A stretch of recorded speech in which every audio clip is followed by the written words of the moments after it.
척추는 정말 구조뿐만이 아니라 이제 신경 전달 물질들이 흐르는 통로이기 때문에 더욱더 관리가 필요합니다. 네. 이게 허리뿐만이 아니라 이게 다양한 신경 증상들이 나타나가지고 더 문제가 되는데요. 일상생활을 조금 힘들게 하는 척추 질환의 증상들이 있다면 어떤 것들이 있을까요?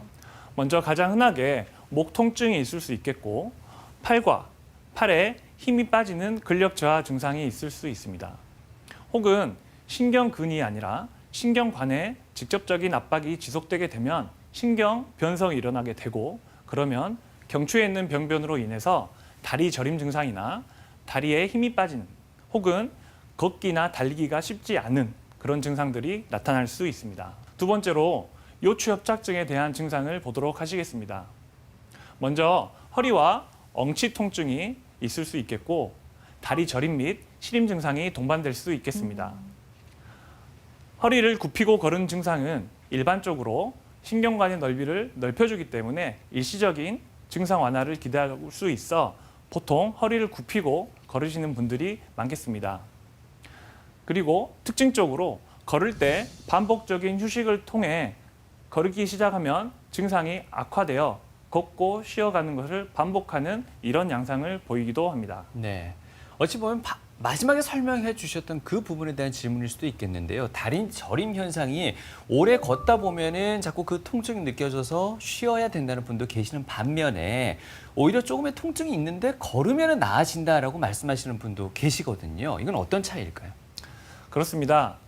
신경관 협착증에서 관찰되는 파행, 보행 장애의 경우에는 예. 신경이성 파행이라고 하는데요.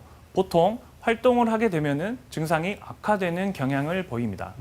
하지만 혈관인성 파행, 즉 혈관인 동맥과 정맥에 문제가 있는 경우에는 혈액순환이 잘 안 되는 것으로 인해서 저희가 활동을 시작하면 혈관 주변에 근육이 수축되고 이완이 반복되면서 혈액순환을 도와주기 때문에 증상이 완화되는 경향을 보입니다. 어느 질환이 좀 더 중증 질환이라고 볼 수 있겠습니까? 환자들한테는 더욱더 힘든 어떤 고통을 줄 수도 있겠지만요. 각각 질환이 발생하는 원인과 기전이 다르기 때문에 어떤 질환이 좀 더 중증하다든지 그러기는 판단하기는 좀 힘들 것 같습니다. 이게 네. 허리 자체가 아프다기보다 일상생활을 하는데 걷거나 이제 그런 데 지장을 주다 보니까 이게 허리가 아파서가 아니라 뭐 다리에 문제가 있거나 그런 건 아닐까 하고 오해를 하실 수도 있을 것 같아요. 예, 그렇습니다.